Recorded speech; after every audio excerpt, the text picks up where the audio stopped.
Hi, this is Chris from JustGoodBytes.com, your ultimate source for all Apple-related news, reviews and tutorials.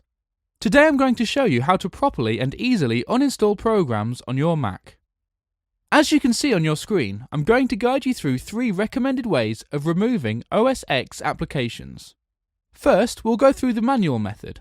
Then I'll show you how to remove Mac App Store applications. And finally, an additional tip on how to uninstall applications using a third-party solution. So, without further ado, let's learn how to remove OS X applications manually. Uninstalling applications manually can be done in 4 steps, which include removal of applications to the trash bin and finding their obsolete files and extensions. I will explain all 4 steps in detail, so let's start from the first step.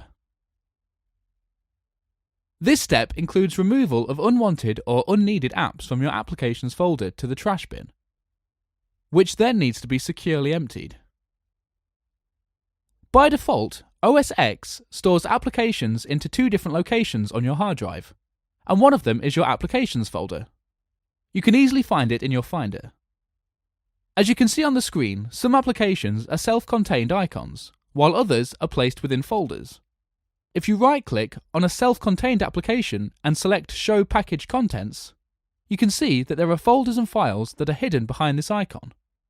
This means that once you move this application into the trash bin, you will remove all these hidden files as well. In contrast, some applications use clearly visible folders and files, such as Microsoft Office or Adobe's Creative Suite. These are usually more complex applications, and in many instances, these applications have various files stored within the system. The first step is to move unwanted applications to the trash bin, and then select Empty Trash to completely get rid of them. The next step shows how to find obsolete files that are no longer needed on your OS X, since you've already removed the main portion, which are also known as application support files. You need to click on your hard drive's icon, usually visible on your desktop, and then go to Library folder in Finder. This is where you need to look for folders and files named after the applications you've previously removed from your applications folder. My suggestion is to use the search function, and also to look in the folder named Application Support. It is also wise to take a look at a folder named Preferences. Remember to look for folders and files strictly named after an application you want to remove.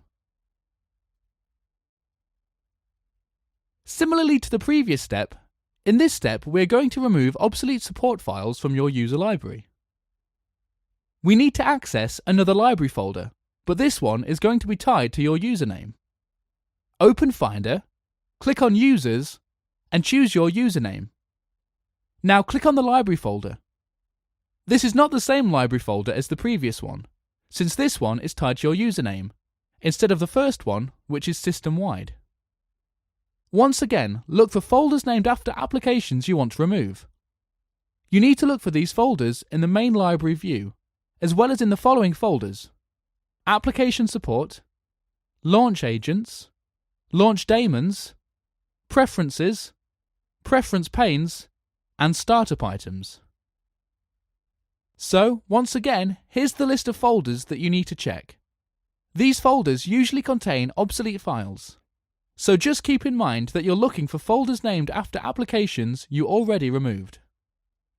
This final step is needed for those persistent applications that hide their files deep within the system. In case you've deleted an application but it still tries to launch on startup, this might solve your problem. You need to locate kernel extension by going to System Library Extensions, where you will see files that end with .kext. Make sure you find and delete items that contain the exact name of the application you want to have removed. This is the final step when it comes to uninstalling OS X applications manually. Do you want to remove applications that were purchased using the Mac App Store?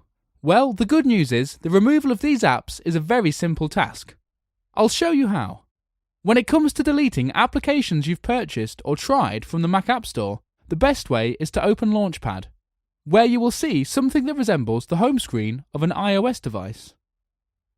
Click and hold the mouse button down on any app, and apps will start wiggling.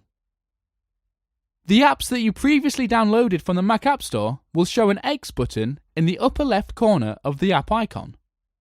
Click on the X to delete the app from your Mac.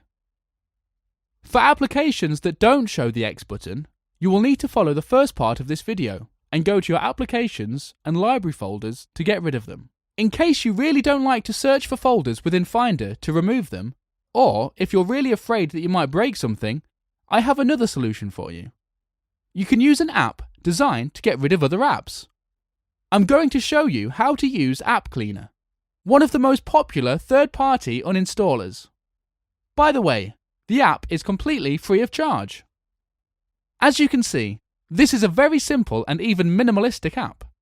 When you open it, you will see a small window that says Drop your apps here, and that is exactly what you need to do. Naturally, you can drag and drop one application or several at the same time. When you drag an application onto App Cleaner, this app will search for obsolete fragments in all those folders that I previously told you about.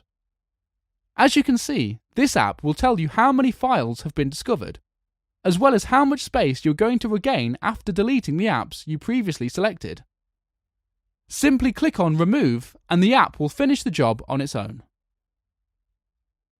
I hope you have found today's tutorial easy to understand and helpful as well, and that you're going to use this knowledge to free up some space on your hard drive and help your Mac perform better.